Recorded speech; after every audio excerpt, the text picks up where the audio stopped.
The Laveli concludes before news of Nefertari Cobra's death was announced. Both his and Vivi's sudden disappearance prompted Agaram, Chaka, and Pel to search everywhere for them.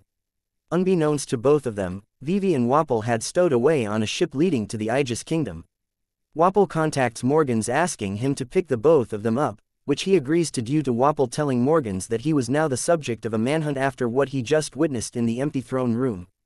Vivi asks him what exactly he saw there, but he refuses to divulge that information, instead telling her to leave him alone and go back to her own ship.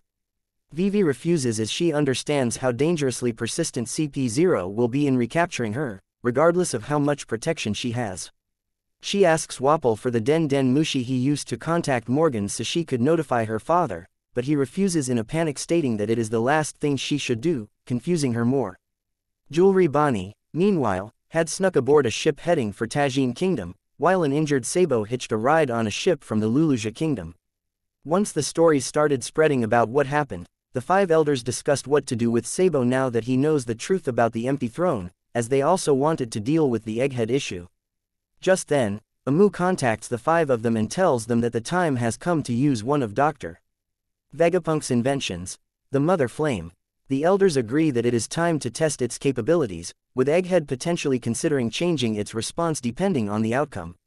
As they decide to pick a forest area for a testing ground, Amu simply says they want the testing site to be the Luluja Kingdom due to its close proximity, regardless of the people living on the island. The five elders comply with Imu's orders as their names and titles are revealed. The warrior god of science and defense, Saint J. Garcia Saturn, agrees to make the preparations. The warrior god of the environment, Saint Marcus Mars, notes that Luluja's citizens had been showing sparks of rebellion. The warrior god of justice, Saint Topman Warkery, says it may serve as an example to others.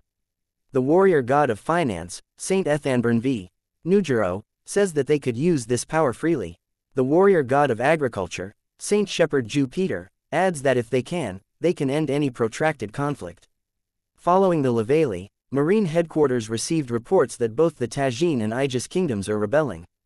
Between the disbandment of the 7 warlords of the sea and the uprisings in world government-affiliated countries, the Marines were plenty busy, even though their military power had shifted in a new direction courtesy of the Seraphim, models including versions of Don Quixote da Flamingo, Gecko Moria, and Crocodile. Back in the present, Sabo tells Emporio Ivankov and Monkey D. Dragon that the second he arrived in Luluja, King Seiki and Princess Komain were immediately arrested by the people. He himself was welcomed by the people and realized it was because the people believed the story that he had assassinated Cobra. He did want to tell them the truth, but when he saw how the lie fanned the flames of rebellion in the people, he could not bring himself to do it. Because of Bello Betty and the other Revolutionary Army commanders, several of the inspired people chose to join him. He knew he could not get his hands on an encryption Den Den Mushi, so he rerouted his call through the island as he was setting sail, confident the world government would be fooled into thinking he was still on the island when in reality, he was just within range of the island, having set out to sea. Ivankov asked if Luluja Kingdom's destruction happened during the call and Sabo confirms, adding that the people from the kingdom became hysterical after losing their families.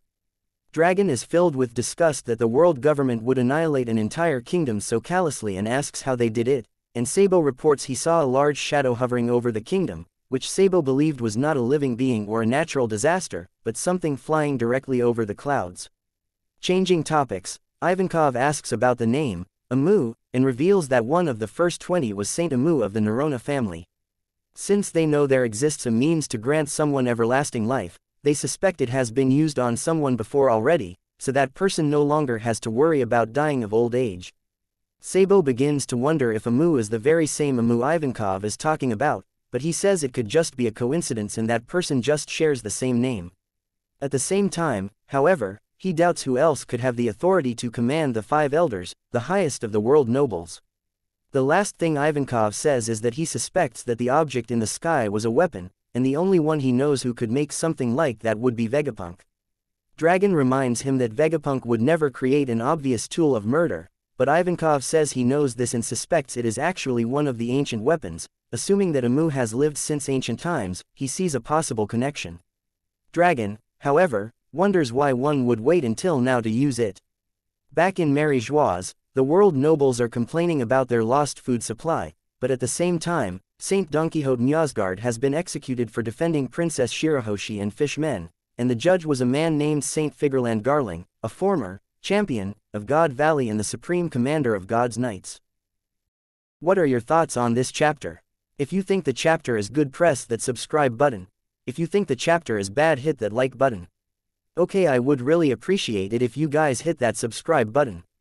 I hope you guys come back for another video.